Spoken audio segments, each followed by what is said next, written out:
Living in Captivity, Part 2. When we get home, I go to Wonder's room and lock myself in and smoke for hours. It's not being in Colombia for an extra 5 days that bothered me. It's not the fact that my unemployment had ended. I was off the Obama plan, and every day away from the city was a day I'm not generating an income that I need to pay for food and shelter. It's not the fact that my wife is dealing with the pressure of her entire family telling her she was a bad wife because she doesn't cook for me, clean for me, or hand me my beers. It's not the fact that my reliance on Wonder for everything from transportation to laundry, because I'm not allowed to do anything alone here, has begun to create friction between us. I don't know the language as well as I need to be here for this long. I need her, and she was dealing with a million other things, like already being back in university. She has papers to finish, her nephews and nieces to watch over, parents to please, and bills to pay. After 5 weeks, I feel I'm more of an obstacle than anything. Yeah, marriage is beautiful, but so is an avalanche. I need New York City. I need my independence back, which I need for my isolation. It's not the fact that although I need to get back to New York City for my survival, New York doesn't seem to need me. I couldn't get a job for years now. No one's looking at my writing. Nothing further than needing a job to survive is happening to me. It's not the fact that I haven't made a dime in my life in any endeavor, and it didn't look like it was going to happen anytime soon.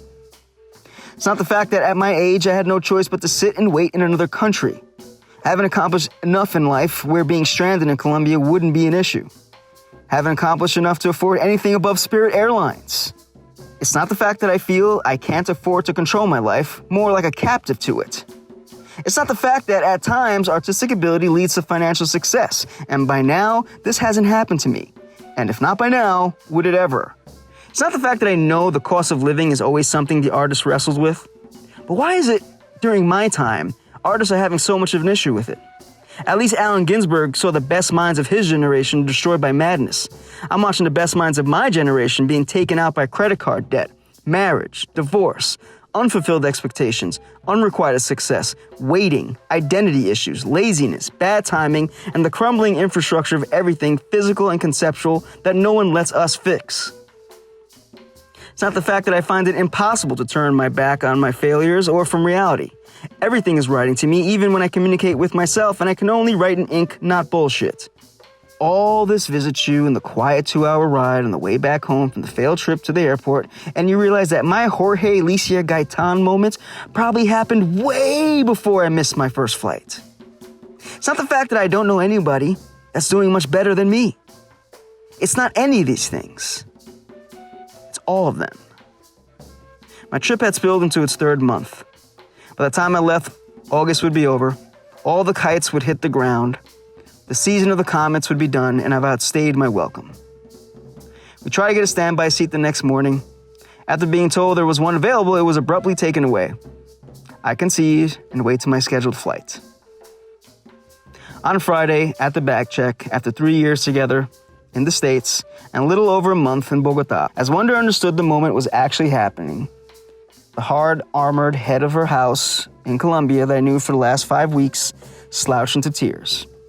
She writes her house number on a piece of paper that I would keep in my wallet for the next 6 months. I say my goodbyes to everyone in the family and thank them for everything. I make it through bag check, but at customs I'm told that I can't leave the country because the permission I had gotten to be in Colombia on my passport has expired. I turn and Wonder and the family had gone. I'm told to go into the customs room in the back. There I see a woman furiously wringing her hands in tears after being busted for smuggling. I pound on the sheets of acid I have hidden in my pants, but quickly focus on something else. I didn't want to give the idea an energy that could attract anything. I'm informed that I need to pay a tariff of $367. I don't have that kind of money. I was held over because of weather, not by choice. They command me to go back down to Spirit counter and get a permission slip explaining this because it was technically their fault at this point. Then once again, go through bag check and customs. It's happening again. I'm going to miss my flight. I run down to Spirit and I'm made to wait 15 minutes before I'm helped. I'm finally given my permission slip. I recheck my bags and go through customs. I make my flight by 10 minutes. As a final insult, Spirit has removed me from the window seat when I change flights. I have an aisle, and the jackass at the window isn't into cloud gazing. He attempts to talk to me, so I put my earphones on and I think about the response I'm going to give when people ask me about my trip and the people I was with. I'll tell them that the boohizzle picks up the tab for the rum bottle at the table in the club. He'll make sure you have enough cerveza to know you're in Colombia and in his home. Wonder's dad buys you a bottle of Buchanan's after you land.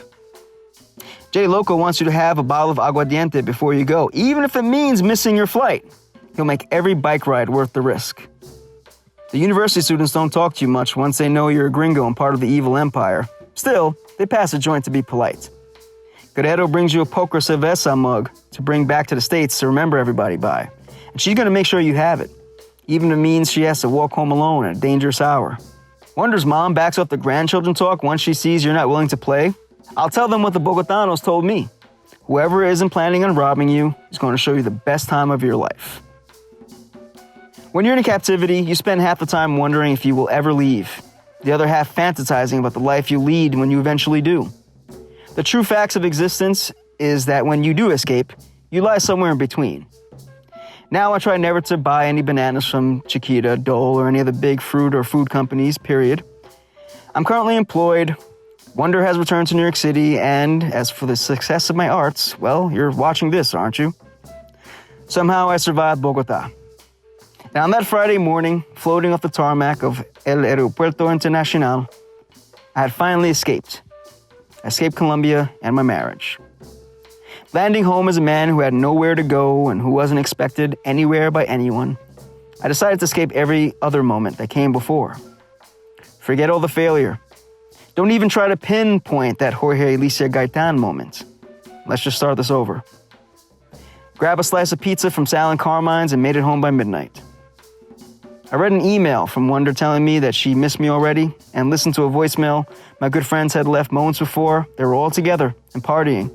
The message was a drunken group howl that was meant to welcome me home. I ate my slice. Alone.